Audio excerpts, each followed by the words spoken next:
Cousins Unleashed.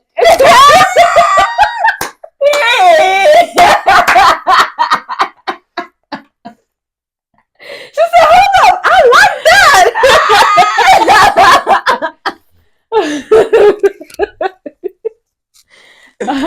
All right. Well, I guess that's going to be our intro. It's recording. It's Cousins Unleashed. We got to really record that shit. Ooh, Lord have mercy.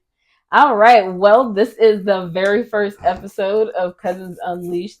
I'm excited to be here. I'm Tia. Toya. She's also excited to be here. Yes. We both had really long days, but she graduated! Yay! We will get into that on another video. Yeah, that's fine. It's a short celebration. Yeah. But today we are going to be talking about a topic that's, it means a lot to me. It means a lot to her because we both experienced it.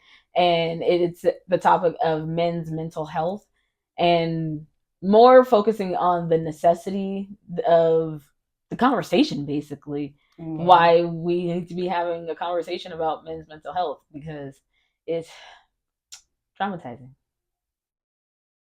Anyways. I was trying to figure out something to say, but I was just like, anyway. Yeah, in a nutshell.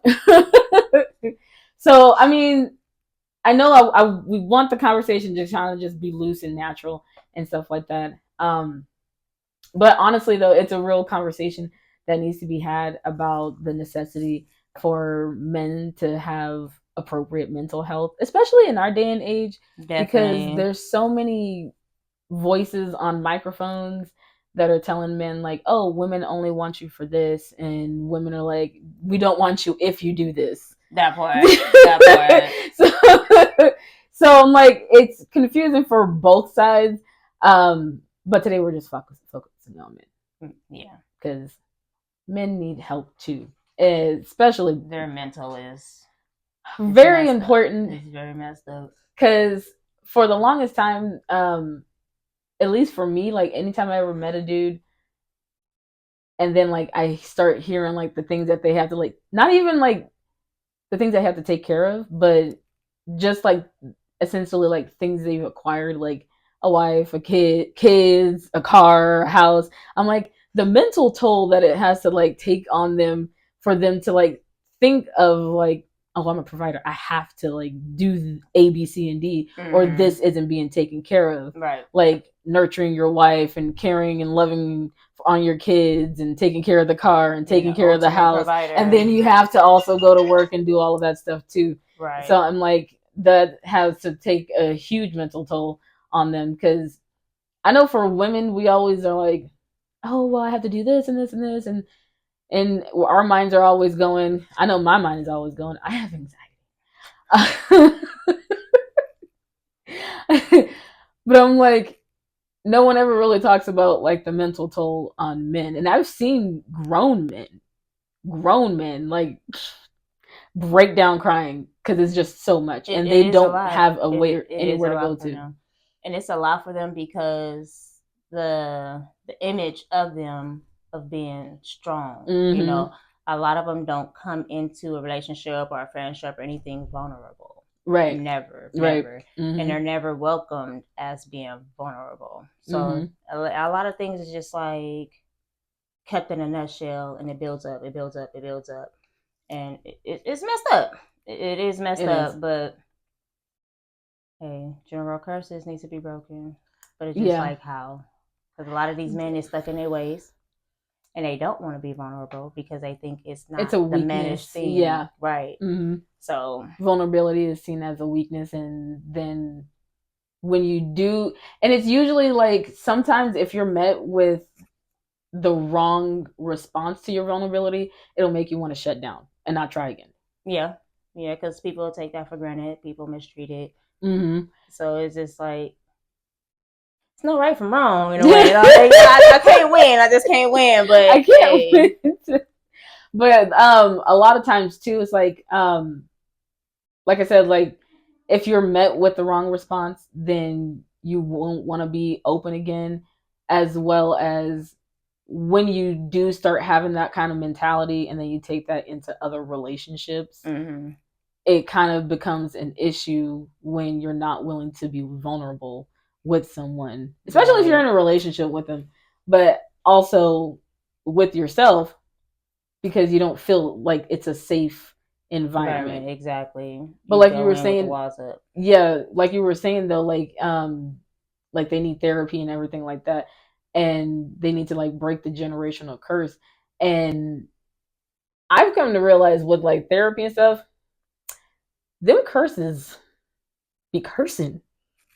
Them curses be cursing, because no, for real. No, for it's real. So hard. It's hard to break a generational curse, especially if you haven't been given the tools on like, so like for a man who grew up in like a single parent household with just a mom, it will be very hard for him unless he got blessed with some type of like appropriate leadership when he was a kid.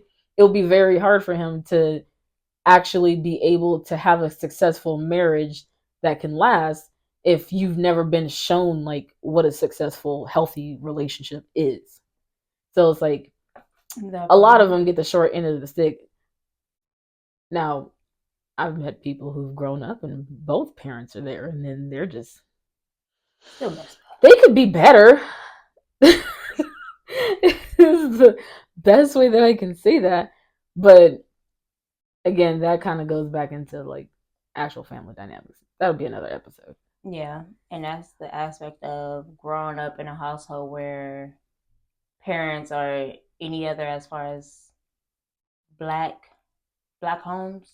They tend to be like, oh no, therapy is for the white people, and that's not the case. It's not the case, you know. And then a lot of men will be like, oh, what do I look like going to talk to a stranger about what I'm going through? How they gonna tell me how to live my life? Big one, and that's not the big case. One that I've heard with black men is, why would I go to therapy? What can a 50-something white lady do for me? And I'm like, how about who hurt you? And see, like, who hurt you? Oh my goodness. Because to base the probability of your mental health betterment on the demographic of the person that's sitting in front of you and not your willingness to be vulnerable is very childish, to say the least. Definitely. To say the least. Because I'm like, who cares what someone looks like if they can help me? If you can help me be a better person, especially if I'm going into this knowing that I don't have a blueprint on what a healthy mental state looks like, and I don't have the tools clearly from my past, from the decisions I've made. I don't have the tools to make proper healthy decisions. I need help. Like going in knowing that you need help somewhere, even if it's not for one thing, like you need help somewhere. We all need help to be better people. Definitely. And if it costs you health insurance and a trip to the therapist once a week, don't go to the psychic. Go to the therapist and Jesus. And if you don't like the word therapist and it just sounds so bad, think of it as a mentor, a guidance counselor. Yeah, a mentor. A mentor is great. A mentor is great. Now you don't even have to go to somebody that's licensed. I suggest you go to somebody that's licensed. Yeah. Yeah, go to somebody else. Go to somebody that's licensed. That shows that they actually like went through the process to learning. Like they took the time. Yeah, that's what I love about my therapist, because like every single time that I'm talking to him, he's like, "Oh, well, I'm taking this class and and I did this and I just graduated this," and I'm like, I'm just here crying in my car during lunch. But I'm like, go to somebody who wants to encourage you to be better, as well as like, at least for me, I love that my therapist encourages my faith. So if you're faith-based and you need therapy, find somebody that encourages your faith, not just somebody that is that faith already, but like somebody that encourages you to get closer to the Lord. I'm gonna just say that. there. But yeah, men's mental health.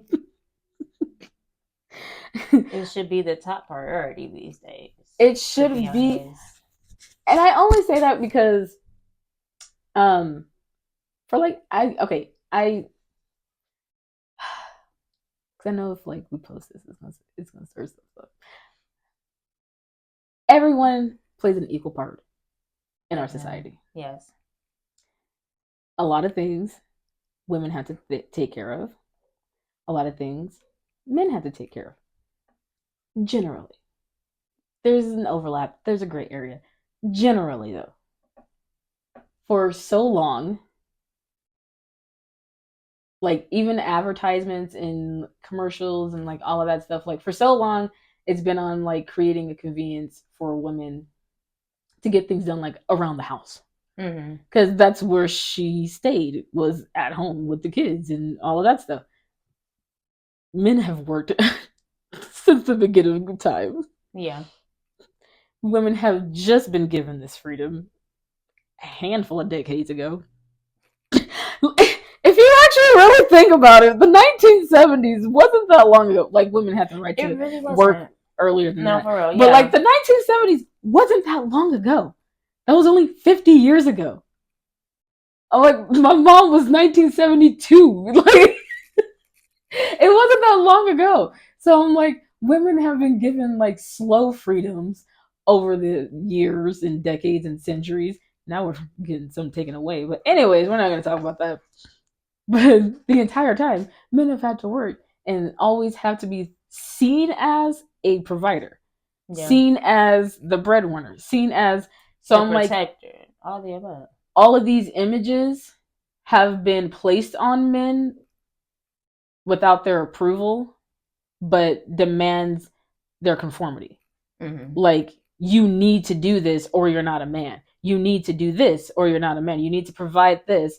You need to protect them. You need to do this or you're not a man. So like the constant striving is where I'm getting at. Like the constant striving to want to be this image, but always falling short. Right. Like can take a mental toll on anybody. Definitely. But in this case, I'm talking about men. Right. So like always wanted to project a certain image. It's going to take a mental toll on somebody. So I'm like, they need help. You know, a lot of females don't understand, like, being a man's piece goes a long way. Goes a long way. If he's providing you emotional space and being your piece. If you guys are each other's mutual piece. Like, he can't be your chaos. Yeah. Being dramatic, running around, and then going home asking for peace. You are creating chaos, sir. No, for real. But no man wants to be gone all day working and coming home to a female with attitude. I've been going all day working and all this extra stuff, dealing with these little co-workers and management on everything. Like management. And I gotta come home and then have to when I should come home to some type of peace. Here you having me at the door. Hey baby, I'm home. Hey, how was your day? A simple how was your day? Like a simple how was your day will like give him like the space to like these motherfuckers. No, for real. Like, let me put my stuff down. Like, let me put my stuff down. Let me take my shoes off.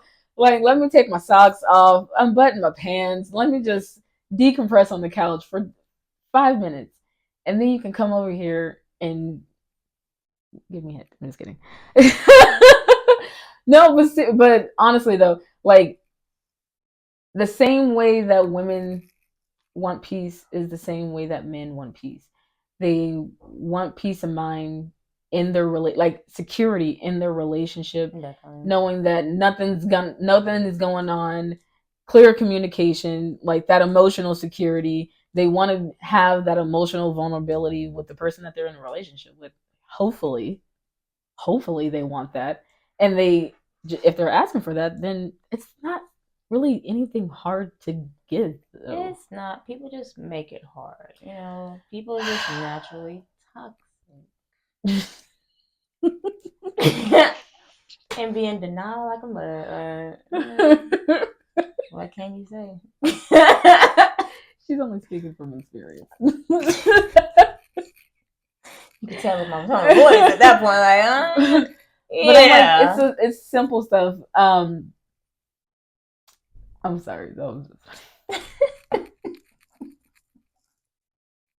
You can tell by the tone of my voice.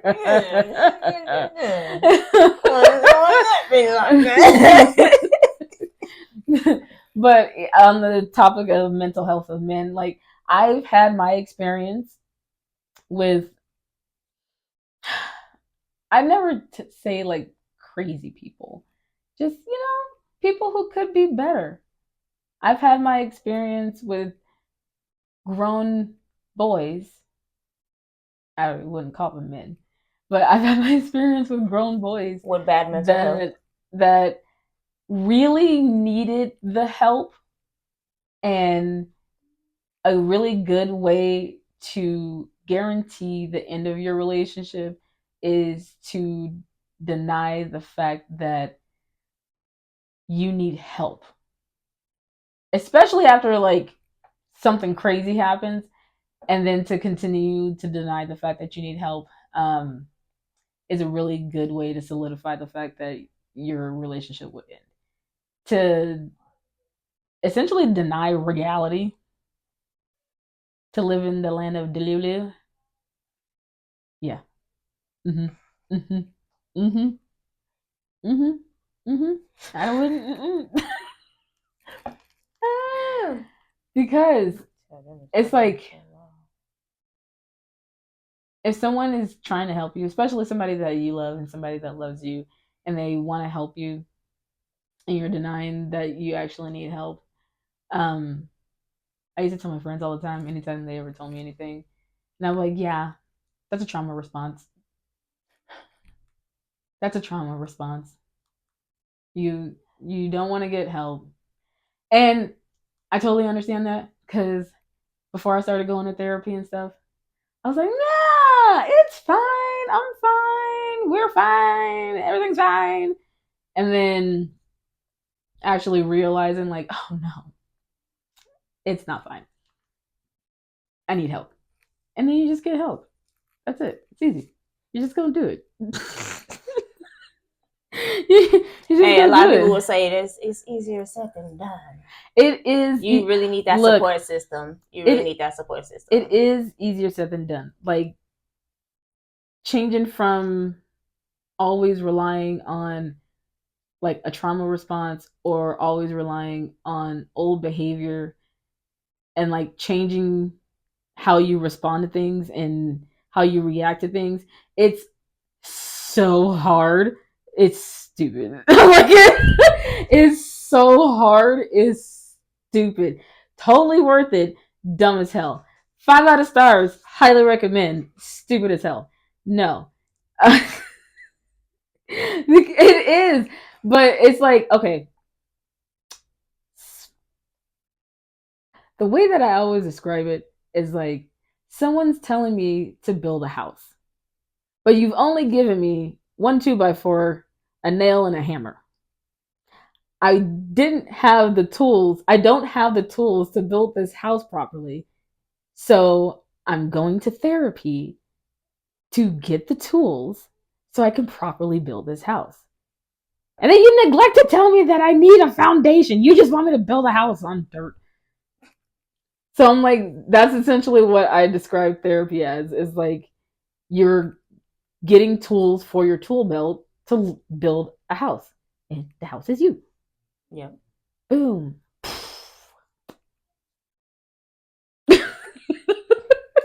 Mind blowing. In your face. Actually, in your mind. But it all starts with having that space where you feel safe emotionally to be vulnerable, to like, hey, the check engine light's on. I gotta take it to the mechanic, see what's going on. Right. They need to check under the hood. That part. Let me get this diagnosed. Oh, I should have been wearing a hoodie when I said that. They need to check under the, and then move the hoodie. Oh, dang. Next time. All right. Do you have anything else? We did 20 minutes, so that's actually pretty good. That's pretty good. It really is. Look at us. Boom, Okay. boom, boom. Yeah. Well, dang it. I We forgot did how 30 the minutes. intro went. But it's Cousins Unleashed. I forgot. Dang We're it. gonna have to rewatch it and we're gonna run it all over again. Dang it. Dun, dun, dun, dun, dun, dun, dun, dun. No, that wasn't it. No. That wasn't it. That Okay, wasn't anyways, bye. Look, We it's not gotta even figure going out off. an Look. outro. Look.